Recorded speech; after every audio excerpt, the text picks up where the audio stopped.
Ciao a tutti, benvenuti o bentornati sul mio canale. This lesson is about Italian double object pronouns, pronomi combinati. As you will recall, in earlier lessons we talked about both direct and indirect object pronouns. In many languages, these pronouns are often combined to form double object pronouns. By avoiding unnecessary repetition of nouns, the use of double object pronouns allows a language to be more concise and sound more natural. Take English, for example. In the sentence, she made a jumper for her husband, a jumper is the direct object, and for her husband is the indirect object. We can make this sentence more concise by saying she made it for him, where it is the direct object pronoun, and for him is the indirect object pronoun. This is an example of double object pronoun. In English, the use of double object pronouns is pretty straightforward. As for Italian double object pronouns, you need to take into consideration two things: the way they're formed and their placement within a sentence. Let's start by looking at Italian double object pronoun forms. As I mentioned at the beginning of this video, double object pronouns are formed by combining direct and indirect object pronouns. But in the case of Italian pronomi combinati, the indirect object pronouns always precedes the direct object pronouns.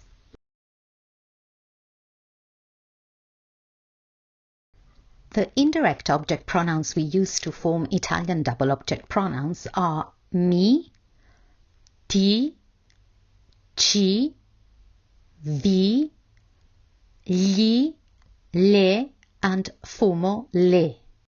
However, when these are added to direct object pronouns lo, la, li, le, they change their forms.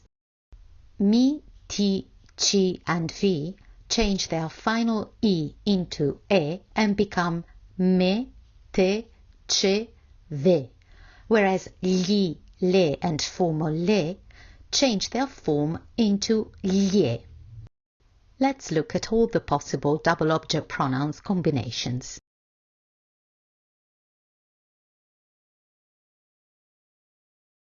Melo, mela, meli, mele.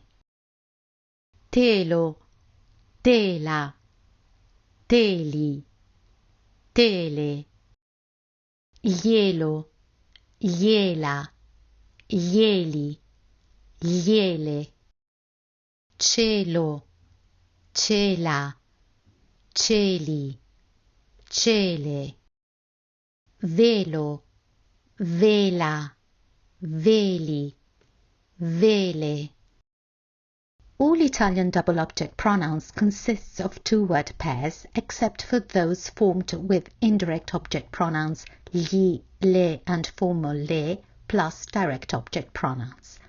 So glielo, gliela, glieli, and gliele are always written as one word.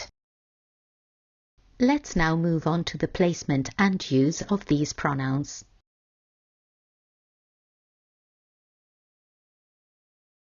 Italian double object pronouns go before the verb if the verb is conjugated in the indicative, conditional, or subjunctive mood.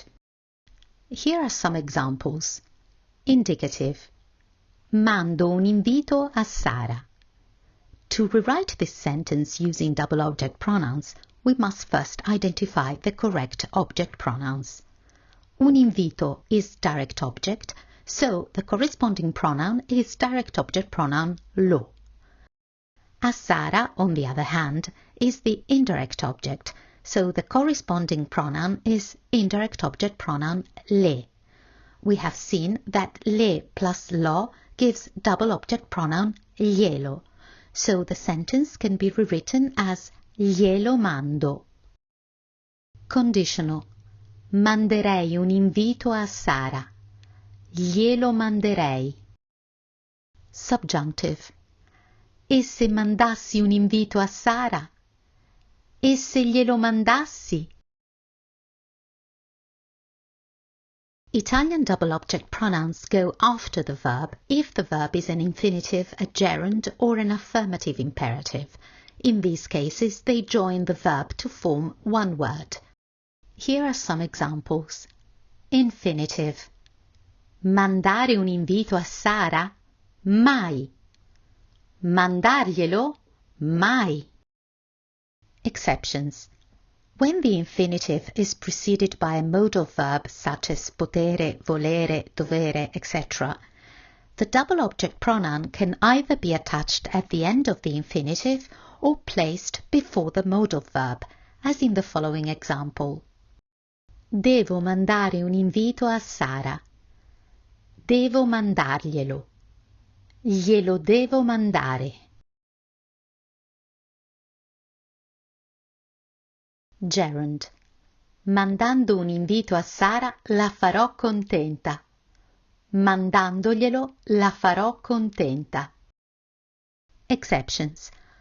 When we use the present continuous stare plus gerund, double object pronouns can either be attached at the end of the infinitive or placed before verb stare, as in the following example. Sto mandando un invito a Sara. Sto mandandoglielo. Glielo sto mandando. Affirmative imperative, tu, noi, voi forms. Manda un invito a Sara. Mandaglielo. Exceptions.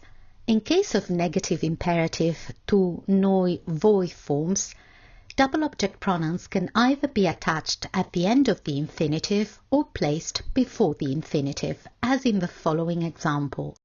Non mandare un invito a Sara. Non mandarglielo. Non glielo mandare. In sentences with formal imperative, double object pronouns are always placed before the verb, as in the following example. Mandi un invito a Sara. Glielo mandi. This rule also applies if it's a negative formal imperative. So if we want to turn the last sentence into a negative sentence, we say non glielo mandi.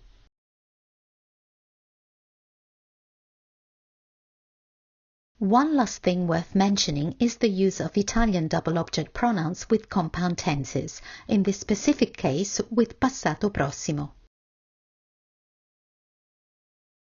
Before looking at examples of double object pronouns with Passato Prossimo, I need to mention one important rule. When we use direct object pronouns with Passato Prossimo or any other compound tense, we must make sure that the pronoun and the past participle agree in gender and number. This rule also applies to double object pronouns. But before looking into that, I will briefly explain how the direct object pronoun past participle agreement works. Let's take two sentences. Ho visto un topo. Ho visto un'aquila. If we want to replace the nouns un topo and un'aquila with direct object pronouns, we need to use lo and la respectively. This way we get the sentences l'ho visto, l'ho vista. The first thing we noticed about these sentences is that singular pronouns lo and la drop their vowels and replace them with an apostrophe in front of the conjugated forms of auxiliary verb avere. But remember, vowels are dropped only with singular pronouns. Plural pronoun forms remain unaltered. We also notice that the past participle gets a masculine singular ending in agreement with lo in the first sentence and a feminine singular ending in agreement with la in the second sentence. The same pronoun past participle agreement can be seen in sentences with plural objects. So the sentence ho visto dei topi can be rewritten as li ho visti, where li is the pronoun replacing dei topi and the past participle visti has a masculine plural ending in agreement with pronoun li. Similarly, if we take for example the sentence ho visto delle aquile and replace the object delle aquile with the corresponding pronoun le, then we get le ho viste. The past participle ending here is feminine plural in agreement with pronoun le. Now let's see what happens when we use double object pronouns with a compound tense such as Passato Prossimo. We start by looking at 4 sentences where only a direct object appears. Ho comprato un biglietto. Ho comprato una rosa. Ho comprato quei biscotti. Ho comprato delle riviste. Then let's change these sentences by replacing the nouns with their corresponding direct object pronouns and by modifying the past participle endings so they agree with the pronouns. We get l'ho comprato, l'ho comprata, li ho comprati, le ho comprate. Now let's add an indirect object to the original sentences. Ho comprato un biglietto per te. Ho comprato una rosa per lei. Ho comprato quei biscotti per voi. Ho comprato delle riviste per loro.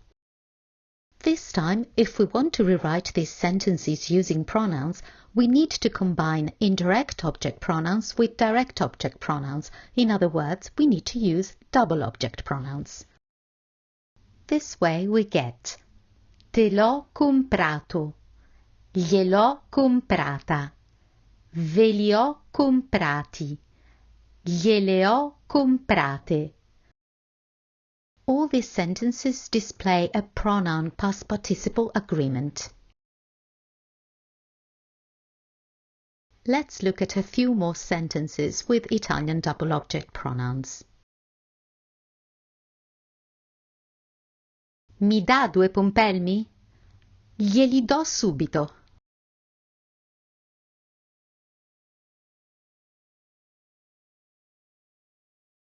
Ci presti dei soldi? Se ve li prestassi, me li restituireste?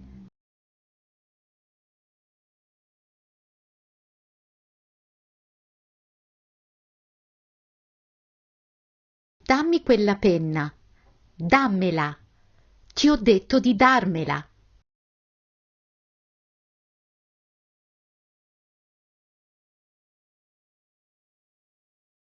Posso chiedervi un consiglio? No, non chiedercelo. Non ce lo chiedere.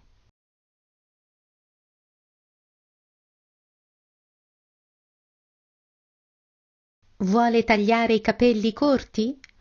Me li spunti un po', ma non me li tagli troppo corti.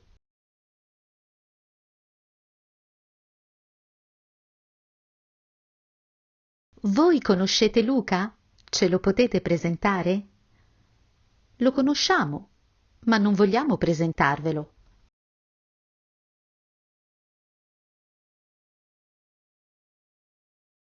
Il mio tempo è prezioso, offrendotelo ti concedo un privilegio.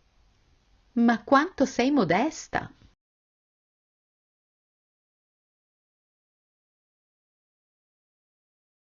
Hai spiegato la situazione a Maria? Sto spiegandogliela in questo momento. Gliela sto spiegando in questo momento.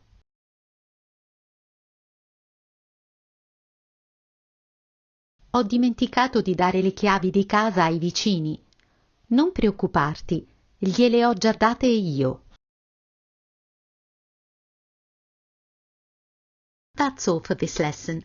If you have enjoyed this video, please give it a thumbs up and consider subscribing to my channel.